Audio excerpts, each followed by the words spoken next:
अब कहाँ जान्छौ त फेरि तिमी? कहाँ जाने र भाइ, आफ्नो भने दिदी भेनाजु मात्रै हुनुहुन्थ्यो। तिम्रो भेनाजु अकडा त अकडा हुन् के, आफ्नो मात्रै कुरा सही हो भन्छन्, अरूको त सुन्दै सुन्दैनन्। त्यस्तो मतलबी मान्छे त मैले देखेको थिइनँ कहीँ।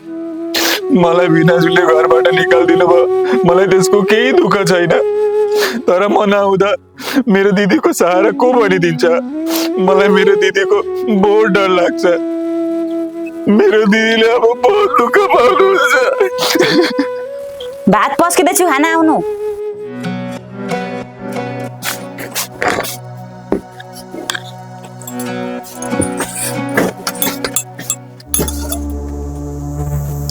यो के हो? बरफ भन्दा चिसो हो भात। भर्खरै पस्केको, कसरी चिसो भयो? त मैले के झुट भने त? तैँले जे दिन्छेस्, जसो दिन्छेस् त्यही खानी मैले। तेरो भाइलाई घरबाट लखेटेको बदला लिन खोजेकिस् होइन तैँले? त्यस्तो किन भन्नुहुन्छ? चिसो छ भने दिन, म तताएर ल्याइदिन्छु। परे छैन, घिच तैँले र तेरो भाइलाई पनि घिचा। खान्न म। साला आफ्नै घरमा भोकै मर्ने भए, जिन्दगी नरक बनाइदिए मेरो।